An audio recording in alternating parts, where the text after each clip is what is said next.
வணக்கம் நண்பர்களே.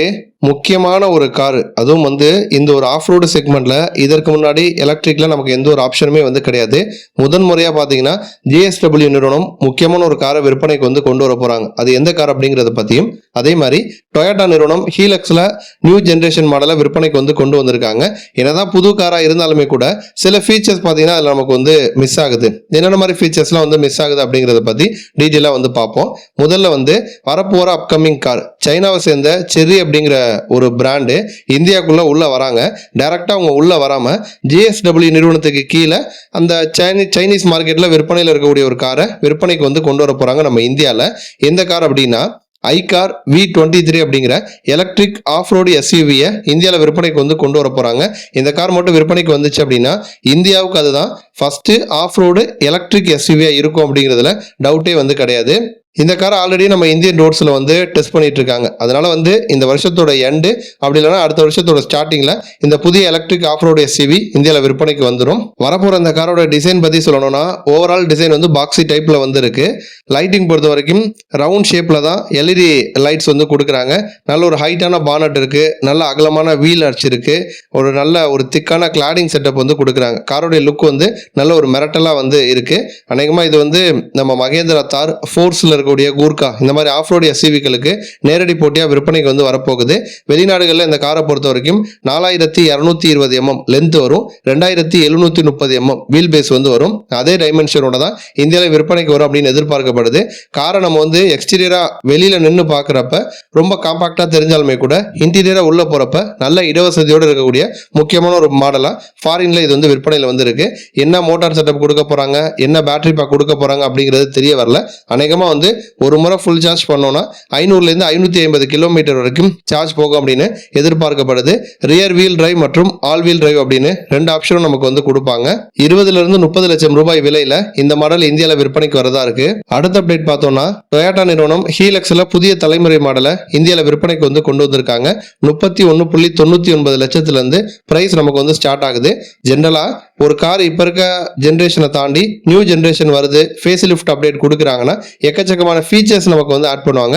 பட் வரப்போற மாடல் பொறுத்த வரைக்கும் நிறைய ஃபீச்சர்ஸ் கட் ஆயிருக்கு. அந்த மாதிரி என்னென்ன ஃபீச்சர்ஸ்லாம் டொயோட்டா நிறுவனம் கட் பண்ணியிருக்காங்க அப்படிங்கிறத பார்ப்போம். முதல் விஷயம், dual zone climate control previous மாடல்ல இருந்துச்சு. அப்போ நமக்கு பேசஞ்சர், அதாவது டிரைவரு பேசஞ்சர் ரெண்டு பேருக்கு இண்டிபெண்டா டெம்பரேச்சர் நம்ம செட் பண்ணிக்க முடியும். பட் நியூ மாடல்ல அதை மேனுவல் ஏர் கண்டிஷனிங் சிஸ்டமா கொண்டு வந்துட்டாங்க.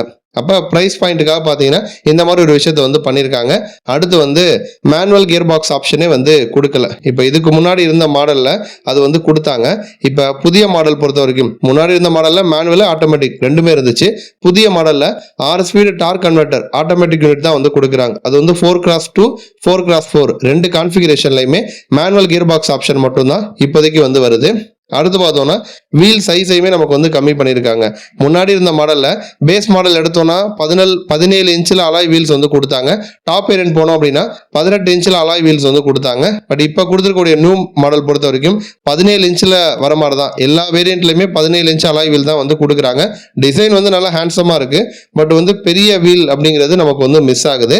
அடுத்து பார்த்தோம்னா ரியர்ல ஏசி வென்ஸும் கொடுக்கல. ஸோ இது ஒரு ட்ரிப்பெல்லாம் போனீங்க அப்படின்னா, இல்லை ஒரு ஷார்ட் டிஸ்டன்ஸ் தாண்டி இன்னும் கொஞ்சம் அதிகமான தூரம் போறீங்க அப்படின்னா பின்னாடி உட்காந்துருக்க பேசஞ்சர்ஸ்க்கு நமக்கு ஏசி வென்ட் கொடுத்தது நல்ல கம்ஃபர்டபுளாக கன்வீனியன்ட்டாக இருக்கும். பட் இது நமக்கு என்ன ப்ரைஸை கம்மியாக கொடுக்கணும் அப்படிங்கிற காரணத்துக்காக இந்த ஒரு விஷயத்தையுமே ரிமூவ் பண்ணியிருக்காங்க. அடுத்து பார்த்தோம்னா மேனுவல் IRVM செட்டப் தான் வருது.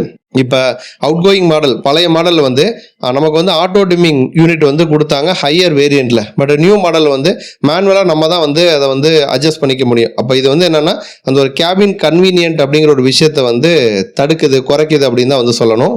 அடுத்து பார்த்தோம் அப்படின்னா பழைய மாடலில் பவர்டு டிரைவர் சீட் கொடுத்தாங்க. நியூ மாடலில் அந்த ஒரு விஷயத்தையுமே கட் பண்ணிட்டாங்க. இப்போ நம்ம ஒரு ஸ்டெப் அப் பண்ணணும் இல்லை ஸ்டெப் டவுன் பண்ணணும் அப்படின்னா மேனுவலாக மட்டும் தான் பண்ண முடியும். இந்த ஒரு முக்கியமான ஃபீச்சரும் நமக்கு நியூ மாடலில் மிஸ் ஆகுது. அடுத்து ஃபேப்ரிக் அப்போல்ஸ்ட்ரி தான் கொடுத்துருக்காங்க. முன்னாடி ஓல்டு மாடல் என்ன இருந்துச்சுன்னா லெதர் அப்போல்ஸ்ட்ரி இருந்துச்சு. ஒரு ப்ரீமியம் ஃபீலை நமக்கு கொடுக்கும். அதேமாதிரி மெயின்டைன் பண்ணுறதும் நமக்கு ஈஸியாக இருக்கும். பட் அதுவே இப்போ கொடுத்துருக்க ஃபேப்ரிக் சீட்டை பொறுத்த வரைக்கும் இது ஒரு காஸ்ட் எஃபெக்டிவா இருக்கு அப்படிங்கிறது ஓகேனாலுமே கூட ஒரு பிரீமியம் டச் அப்படிங்கிறது இந்த இடத்துல மிஸ் ஆகுது. அடுத்து பார்த்தோம்னா மைல்டு ஹைபிரிட் சிஸ்டமும் வந்து மிஸ் ஆகுது. இப்போ இந்த புது ஜென்ரேஷன் ஹீலக்ஸில் கொடுத்துருக்க இதே இன்ஜின் தான் ஃபார்ச்சுனர்லையுமே நமக்கு வந்து கொடுத்துருக்காங்க. பட் ஃபார்ச்சுனர் பொறுத்த வரைக்கும் நமக்கு 48 வோல்ட் மைல்டு ஹைபிரிட் சிஸ்டம் வந்து கொடுக்குறாங்க, பெட்டராக மைலேஜ் கொடுக்கணும் அப்படிங்கிறதுக்காக. பட் அந்த ஒரு மைல்டு ஹைபிரிட் சிஸ்டத்தை ஹீலக்ஸ் நியூ ஜென்ரேஷன் மாடலில் வந்து கொடுக்கல. 2.8 லிட்டர் டீசல் இன்ஜின் தான் கொடுக்குறாங்க. 201 பிரேக் ஹார்ஸ் பவரையும் 500 Nm டார்க் வந்து ப்ரொடியூஸ் பண்ணும். அப்போ மைலேஜ் வந்து ஃபார்ச்சுனர் இன்னும் கொஞ்சம் அதிகமாக கொடுக்குது அப்படின்னா அந்த அளவுக்கு ஈக்குவலாக நம்மளால வந்து ஹீலக்ஸில் எதிர்பார்க்க முடியாது. நன்றி.